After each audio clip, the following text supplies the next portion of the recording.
You've no doubt seen them on the news or around town. Firefighters working day in and day out to keep you safe and stop fires from spreading. Sometimes it is a true battle, and many times, especially in Kansas City, Missouri, there's an extra challenge. Several fires are starting in empty, vacant homes or apartment buildings or businesses, and then they spread to not so vacant homes or businesses, which force people out and cause many more problems. We've seen this happen a lot, even the last couple of weeks, and the numbers show this is a real issue.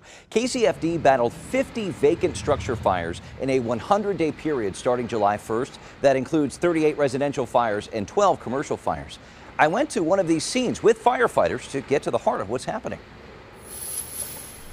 I'm here with KCFD Battalion Chief Mike Hopkins on Benton Boulevard in front of a scene of a fire that happened recently. This was a boarded up home and gutted pretty much. What happened here?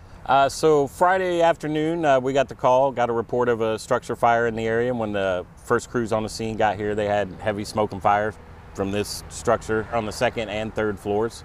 It's a vacant structure. It had been boarded up, which delayed our entry. Obviously, you board them up when they're vacant. The owners want to keep people out, which is what they should do, but then it hinders us being able to get into them when an incident like this occurs. So kind of delayed our entry getting in, but once we got in, tried to get a handle on the fire, but there was just too much fire at that time. They had to back out and go defensive.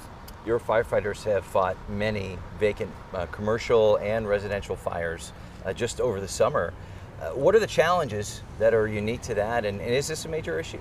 It is a major issue, and some of the challenges we face, like I just mentioned, they're typically boarded up. And when illegal inhabitants get in there, they typically don't unboard them. They find a way in. So when we get here and there's a fire, we have to get through those security measures before we can even get in and start to fight the fire. So that poses a challenge to us. The structures are typically, if they're abandoned, they start to decay from weather. The structural stability of it to start with isn't very good. And then you put that under fire conditions and it gets even worse, which adds danger to us. This is a common tale of you guys going in and trying to fight these types of fires. Do you approach fire scenes differently? There have to be buildings that you've been to more than once. Yes, as we go to these structures, sometimes we'll fight 1, 2, 3, upwards of 10 fires in them before they actually get removed. Each time we do that, we make notes, we pass it between shifts. Hey, this is what's going on. There's holes in the floor, or the roof's not structurally sound, etc.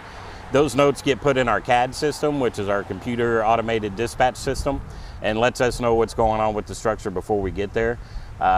Ultimately, there comes a time where it's just a do not enter. It'll say, there's nothing we can do here anymore other than fight this fire from the exterior. And not safe for your guys to be in there. And not safe for us to be in there, regardless of what may be going on the inside. Mm-hmm. We know here on Benton Boulevard, one of your firefighters had, I guess, minor injuries, was hurt a little bit, some burns. There is a real cost to going into these empty buildings. Yes, potentially there can be. If something goes wrong and we get a firefighter injured, one, there's that potential for loss of life on our side. The injuries from it, you're going to have work comp costs. That individual is going to be off while they heal up. So we're paying overtime for someone to cover their shifts. So yeah, the cost can mount up quickly if someone gets injured. What can the community do to help? Is it a matter of just keeping an eye on these vacant buildings, or is it a matter of reporting trespassers? What can the community do? Yes, be vigilant, keep an eye on them. If you're seeing illegal inhabitants moving into an abandoned structure or a boarded up structure, you can call 311, make those reports. You have to stay vigilant on it. 311 will then pass that information on to the appropriate department, whether it's KCPD or dangerous buildings or whoever that entity might be based on the complaint that's being made. And then the city goes through a process of trying to correct that action. It's just not a very fast process. What's the biggest cause of these types of fires inside? Is it just somebody, especially like in the fall, starting fire for warmth, or what do you see? For the most part, it's trying to keep warm or use it for cooking and things like that.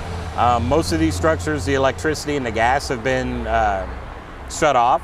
So it's not an electrical issue, it's a fire that's started by someone in the structure. And usually it's because they're trying to keep warm or cook food or, have some light in the evening or whatever the case may be, and then that fire gets away from them. I know that October is National Fire Prevention Safety Month. Any advice for people on how to just make sure this type of thing doesn't happen? Yeah, with the vacant structures, again, contact 311, contact the local departments and let them know what's going on in your neighborhood. The theme this year for fire prevention is cooking safety. So there's all kinds of safety tips about cooking in the kitchen, grilling, keeping your children safe and away from the stoves. And you can find all that information on the NFPA's website. There's multiple safety tip sheets that you can go look at, and you can also find those on KCFD's Facebook page. All right. Chief Mike Hockman, thank you very much. Thank you. Okay, so here are the ways you can report issues before they become emergencies. As Mike said, call Kansas City's 311 hotline to let the city know about problem properties. You can also download the city's free My KCMO app from your app store.